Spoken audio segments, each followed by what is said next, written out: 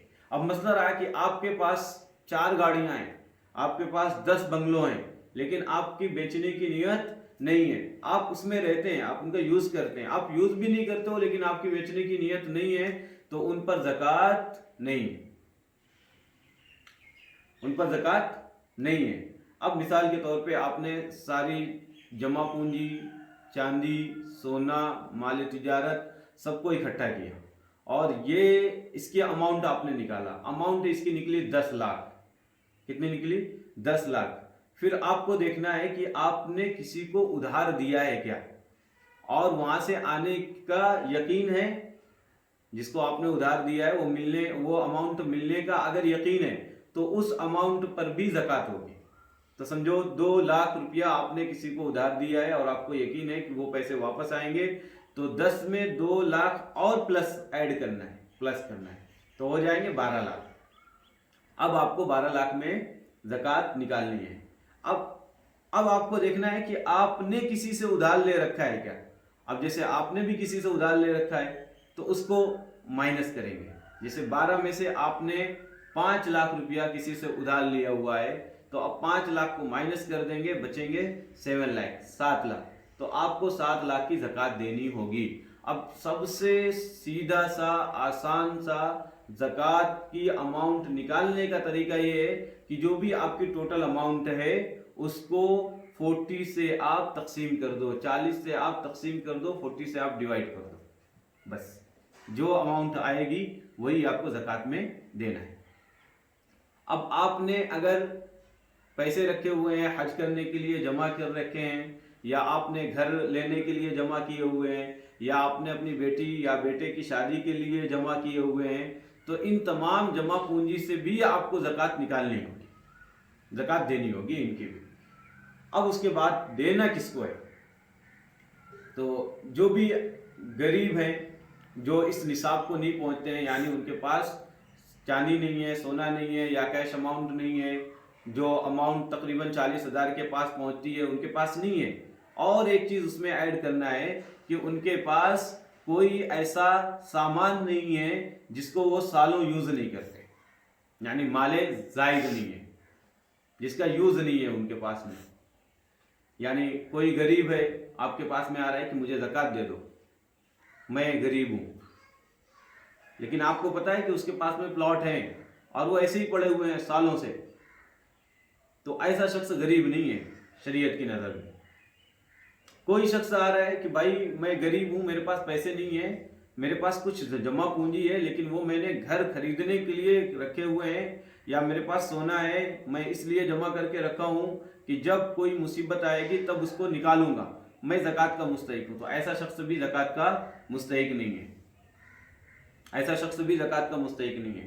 اب وہ غریب ہو گیا ہے, اب اس کے اوپر مصیبت آ گئی ہے غربت کی, زکوٰۃ لینے کی نوبت آ گئی ہے, تو اس سے کہا جائے گا جو پلاٹ ہے اس کو بیچو اور کھانا پینا شروع کرو, تمہاری غریبی دور ہو جائے گی. تم اپنی جو تم نے سونا جمع کر کے رکھا ہوا ہے اس کو بیچو, اور جو ضرورت زندگی ہے, جو زندگی کی چیزوں کی ضرورت ہے, زندگی گزارنے کے لیے جن چیزوں کی ضرورت ہے وہ چیزیں لے کر آؤ, تمہاری غربت دور ہوگی. ایسے شخصوں کو زکوٰۃ نہیں دیا جائے گا. پھر ہم دیکھیں گے اپنے غریب رشتہ داروں میں اگر کوئی مستحق ہے تو سب سے پہلے ہمارے رشتہ دار جو غریب ہیں ان کا حق بنتا ہے. پھر اس کے بعد ہم دیکھیں گے دینی مدارس کو.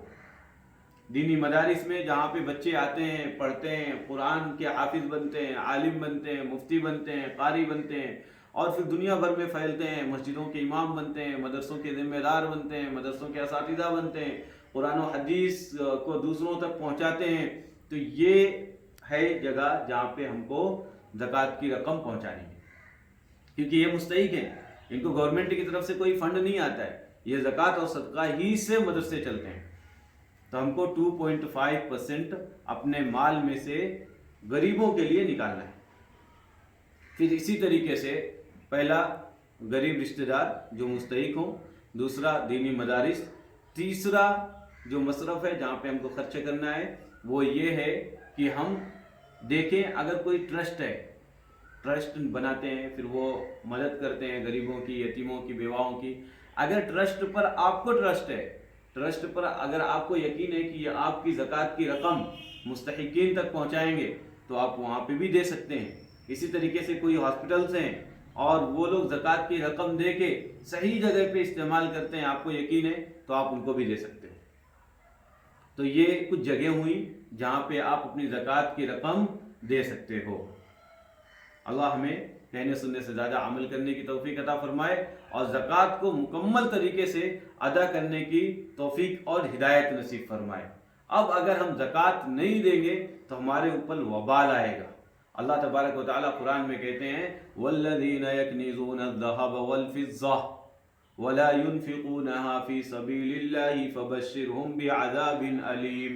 جو شخص مال جمع کرتا رہتا ہے، سونا اور چاندی جمع کرتا ہے اور اس سے اللہ کے راستے میں خرچ نہیں کرتا ہے، یعنی اس کی زکوٰۃ نہیں دیتا ہے، تو یوم یحمى علیہا فی نار جہنم فتکوی بہا جباہہم وجنوبہم وظہورہم ھذا ما کنزتم. تو قیامت کے دن اس کا جو بھی سونا ہوگا، جو بھی چاندی ہوگی اور جو بھی اس کے پیسے ہوں گے، ان کو سکے بنا کر، لوہا بنا کر ان کو جہنم کی آگ میں تپایا جائے گا اور اس کے بعد اس انسان کے چہروں پر، پیشانی پر، پیٹھ پر، بدن پر داغا جائے گا اور کہا جائے گا ھذا ما کنزتم، یہ تمہارا خزانہ ہے جس کو تم جمع کرتے تھے، اب اس کا مزہ چکھو. تو ہمارے اوپر ضروری ہے کہ ہم اللہ تبارک و تعالیٰ کے اس عذاب سے بچنے کی کوشش کریں اور مکمل طریقے سے اپنی زکوٰۃ کو ادا کرنے کی کوشش کریں. اللہ ہمیں کہنے سننے سے زیادہ عمل کرنے کی توفیق عطا فرمائے. اللہم آمین وآخر دعوانا ان الحمدللہ رب العالمین.